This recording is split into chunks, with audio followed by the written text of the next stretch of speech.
Hey guys, this is John Scarborough. I just now got cut off on my previous video. I'll put a link to both videos in. I use my cell phone mostly because that's what I got with me. I'm a farmer and don't really have time to run around with a whole bunch of other cameras. Even sometimes I do, but a lot of times I can't. So if I see an opportunity to make a video that's helpful and I got my phone, I'm going to use my phone. So I'm trying to put out good quality content and not come down here and get all set up for what I think is a perfect video and then just end up feeding y'all with a bunch of junk. So anyway, long story short, for some reason on my phone, every time someone calls me, it cuts my video off. Just got an old phone or something. I'm not sure how it is. Whatever the case may be, if anybody knows anything about how to link all that back together and stuff like that, let me know. I'm still learning about photo editing and things of that nature. But anyway, where I was at was we got this storm coming in and we had to basically quit mob grazing. We had to open them up and let them have the whole thing, so the mothers would have a free ability to help out their calves wherever they needed to. So the reason I wanted to really mention this is because I hear a lot of talk, people downing farmers, whether it's and it's mostly farmers that don't do grass-fed or don't do organic, just because that's a big thing right now. Now, I do follow grass-fed and organic principles, even though I'm not certified. I do follow all of those things because I find personally that it works very well for me, okay? But I also know a lot of people who don't, and I hear a lot of people that down these farmers for this kind of thing.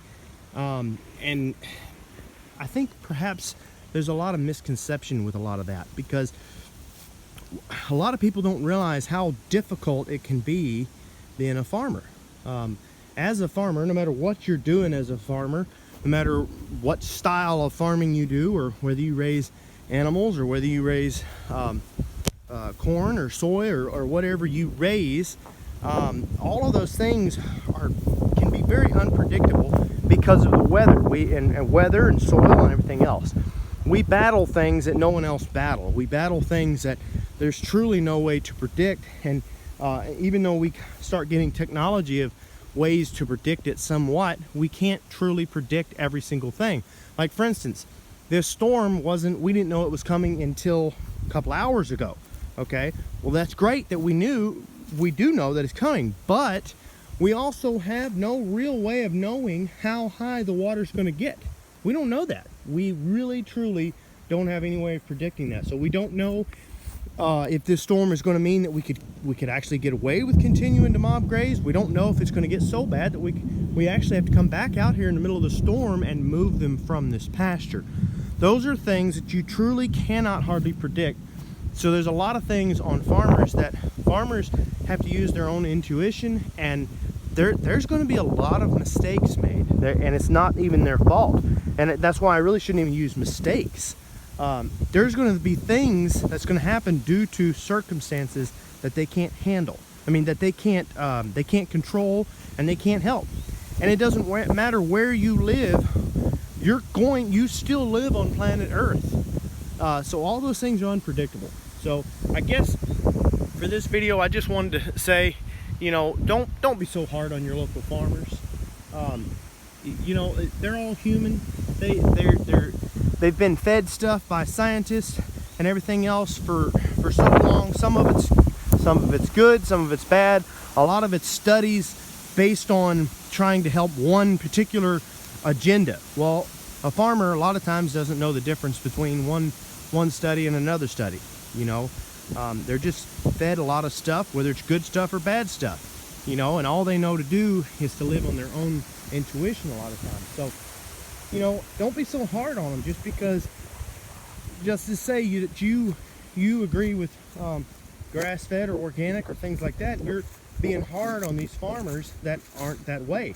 A lot of them are just doing what it takes to keep their business alive, and they're doing what they've been told was right the whole time. So just because everyone all of a sudden says, well, nope, that's wrong, you need to get rid of your $200, $300, $400, $500,000 investment and just completely change your ways, that's kind of hard to tell somebody that's a business owner that everything they did, they just need to throw away and Doesn't matter if they go bankrupt or anything else. So anyway, guys, just keep all that in mind. It's not all black and white, okay?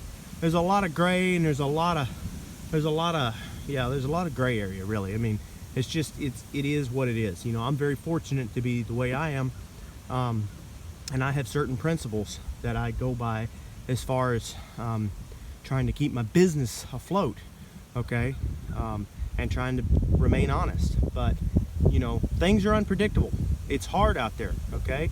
And at the end of the day, like during this coronavirus and everything we're all seeing, you know, the farmers are the ones bringing in the food, whether it's organic, whether it's grass-fed, whether it doesn't matter what it is. At the end of the day, if you're hungry and you're looking for a meal, it's still going to go back to the farmer, the one that's raising that food. So don't be so hard on everybody, you know, give out some compassion. Thanks, everybody. Don't forget to like and subscribe.